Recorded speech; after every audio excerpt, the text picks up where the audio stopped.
रहा है। दो जदून दो है कि एक जदून जरा बताओ। और उन दो जदूनों की कहानी ये है कि पिछले दिनों बड़े मियाँ तो बड़े मियाँ, छोटे मियाँ सुभान अल्लाह, जब छोटे मियाँ कराची यात्रा के लिए आए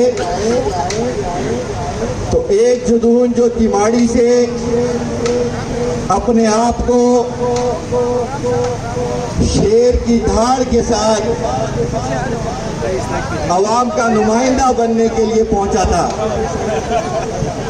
उसकी वीडियो मैंने देखी। जो रो रहा था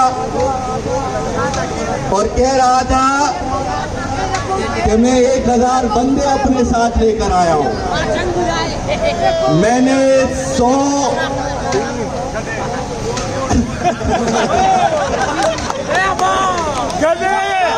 वो कह रहा था कि मैंने 100 ऊंट कुर्बान किए, मैं 10 बैल लेकर के आया हूं, और मेरी समझ में ये नहीं आ रहा था कि वो ऊंटों की इज्जत की बात कर रहा था या अपनी इज्जत की बात कर रहा था।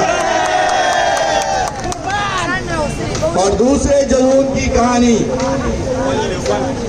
ये शिराज खान जदून, जिसने जदूनों के वकार और जदूनों की इज्जत को मजीद महमेज देते हुए बुलंदी पर पहुंचाया है। न ये अपने 100 ऊंट लेकर के गया,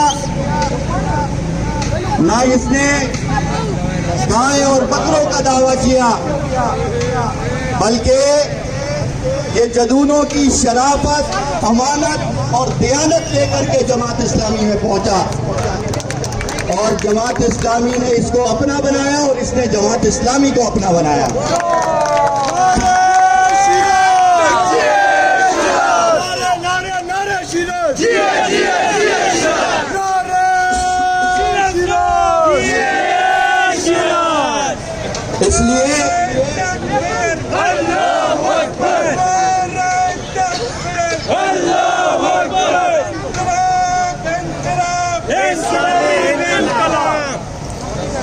इसलिए ये वो जमात इस्लामी है कि जिसके क़यादत के पीछे कारकुन को भागने की जरूरत नहीं पड़ती, बल्कि उसकी क़यादत अपने टैलेंट का खुद इंतखाब करके लेकर आती है, और आज शिराज खान का इंतखाब किया। शिराज साहब के साथ सज्जाद सवाती साहब मौजूद हैं, ये तैयब भाई मौजूद हैं, जाहिद साहब मौजूद हैं। शिराज साहब ने अपना चुनाव खुद नहीं किया, बल्कि जमात इस्लामी की लोकल लीडरशिप ने, जिनके पास जमात इस्लामी के टिकट मौजूद थे, उन्होंने कहा कि हम आपको तिमाड़ी का एक हीरा देने वाले हैं, हीरा। और इन लोगों ने तिमाड़ी का हीरा जमात इस्लामी के ताज के अंदर जोड़ दिया है, और आज शिराज खान जमात इस्लामी की अलामत बन गया है। मैं दूसरी बात आपको बताता हूँ, जमात इस्लामी कोई मरूसी जमात नहीं है। छोटे मियाँ और फिर बड़े मियाँ, और बड़े मियाँ नहीं तो फिर छोटी बीवी और बड़ी बीवी, ये चक्कर जमात इस्लामी में नहीं चलता है। जमात इस्लामी को जो वेलकम करता है, जमात इस्लामी अपना पूरा स्टेप उसके हवाले कर देती है। आज हमने तिवाड़ी की जमात इस्लामी शिराज खान जदून साहब के हवाले की है, शिराज खान पूरा आपके साथ है, और इंशाअल्लाह जो शहर कराची के अंदर एक माहौल और फिजा बनी है कि इस कराची के अंदर इसकी खिदमत के लिए, इसकी खुशहाली के लिए अगर कोई किरदार अदा करेगा तो वो इंजीनियर हाफिज नईमुर रहमान और उसके साथ देने वाले शिराज खान जैसे वो सारे नुमाइंदे होंगे जो इंशाअल्लाह पूरे शहर कराची में तराजू की जीत का उन्वान बनेंगे।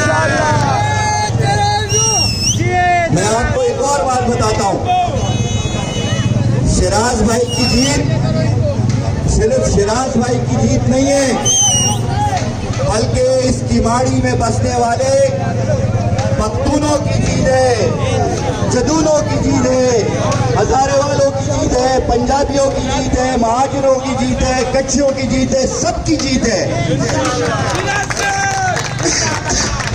इसको ना माल और दौलत की कोई कमी है, न इसको नाम और चाहत और शोहरत की कमी है।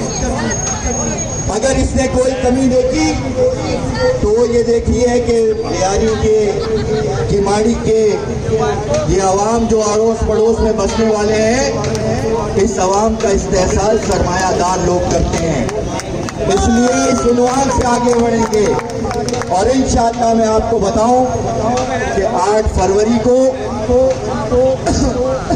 हर मुहिब्बे वतन का निशान जो होगा वो तराजू का निशान होगा, क्योंकि ये इंसाफ की अलामत है,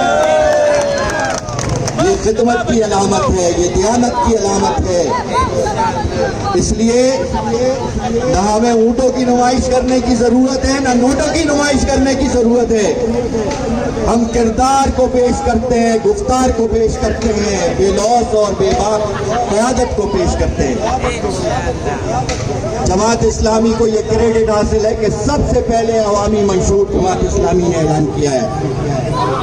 जमात इस्लामी ने औरतों के हुकूक का एक पूरा चार्टर बयान किया है।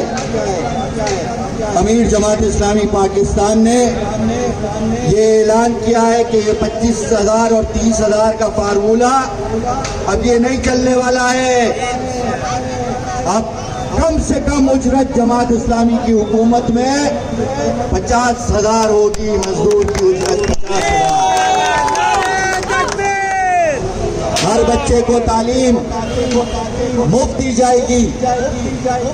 मेरे वतन के अंदर इस वक्त 65% नौजवान है, तो उसमें 35% नौजवान बेरोजगार है, धक्के खा रहा है, पढ़ लिखने के बाद बाइकें चला रहा है, फ्रूट पांडा का बैग लगा करके और जेब में मास्टर की डिग्री रख करके घरों के दरवाजे खटखटाता है। मेहनत करना बुरा काम नहीं है, लेकिन फ्रूट पांडा की जॉब उसका मेरिट नहीं है, उसका मेरिट व्हाइट कॉलर जॉब है। इंजीनियर बर्गर बेचने के लिए इंजीनियर नहीं बना था, मैकेनिक का बच्चा मैकेनिक नहीं रहेगा। इसलिए जमात इस्लामी ने यह ऐलान किया है कि हम बेरोजगारों को जब तक सरकारी नौकरी या नौकरी का इंतजाम नहीं करेंगे, उस वक्त तक उनको बेरोजगारी का अलाउंस गवर्नमेंट देगी। जमात इस्लामी के पास हुकूक का चार्टर, इंसाफ का चार्टर, अमन का चार्टर, भूख और अफलास को मिटाने के लिए किसान और मजदूर का चार्टर, सबके चार्टर जमात इस्लामी ने पेश किए हैं। और इंशाअल्लाह हम वो दावे करते हैं कि जिसके ऊपर हम अमल कर चुके हैं। हमने इस कराची को बनाया है, ये नेमतुल्लाह खान के जानशीन खड़े हुए हैं, ये अब्दुल सत्तार अगवानी के जानशीन खड़े हुए हैं, यहाँ पे ज़हीन के दस्तो बाजू खड़े हुए हैं, ये सिराजुल हक की अमानत, दयानत और खिदमत का उन्वान बनकर सामने आए हैं। इंशाअल्लाह 8 फरवरी को मैं किमाड़ी की आवाम से अपील और दरख्वास्त करता हूँ।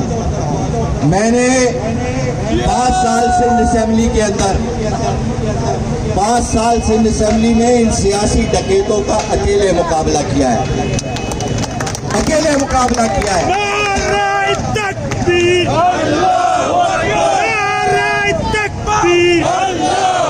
और मैं किमाड़ी के लोगों को ये दावत देता हूँ, आए आ करके लियारी का एक चक्कर लगा करके जाए। जो पीपल्स पार्टी 35 साल के अंदर लियारी में नहीं कर सकी, एक ईमानदार ऑपोजिशन पर बैठा हुआ असेंबली मेंबर जमात इस्लामी। और मैं कहता था, जब मैंने स्कीमें मंजूर करवाई तो इन्होंने झंडा लगाया, तो मैंने इनको असेंबली फ्लोर पे भी कहा और लियारी की आवाम में खड़े होकर भी कहा, और आज किमाड़ी में भी ये कह रहा हूं कि झंडा किसी का भी हो, झंडा जमात इस्लामी का था। इसलिए आज लियारी तरक्की के रास्ते के ऊपर मौजूद है। और मैं आपको ये बताऊं कि अगर किमाड़ी से शिराज खान साहब और तैयब साहब जीत करके जाएंगे, वैसे तो हमारा ये ख्याल है कि हमारे बगैर सिंध में कोई हुकूमत नहीं बनाने वाला, हमारे बगैर किसी की हुकूमत नहीं बनेगी अब। लेकिन अगर किसी की हुकूमत बन भी गई और लियारी के अंदर से दियानतदार आदमी असेंबली के अंदर पहुंच गया, तो ये जो बड़ी बड़ी गाड़ियों के ऊपर झंडे लहरा रहे हैं, घूम रहे हैं, तो फिर आप भी ये कहेंगे कि झंडा किसी का भी हो, झंडा शिराज खान का है। इसलिए तराजू का निशान सबका निशान है। और अब हमारे दरमियान कुछ ही लम्हों में शेर कराची हाफिज नईमुर रहमान भी पहुंचे जाते हैं और इंशाअल्लाह हम उनका शानदार इस्तकबाल भी करेंगे और किमाड़ी के लोग ये बात साबित करेंगे अपने जोश और जज्बे के साथ कि जुल्म के खिलाफ जद्दोजहद करने में हाफिज नईमुर रहमान अकेला नहीं है, बल्कि शहर का हर नौजवान, हर बच्चा, हर बूढ़ा उसके साथ मौजूद है। इंशाअल्लाह कामयाबी हुकूक के अलंबरदार गुलामाने मुस्तफ़ा सल्लल्लाहु अलैहि वसल्लम की होगी और 8 फरवरी को तराजू का निशान कामयाब इस शहर से होगा। वाखिर दावाना वल्हम्दुलिल्लाहि रब्बिल आलमीन।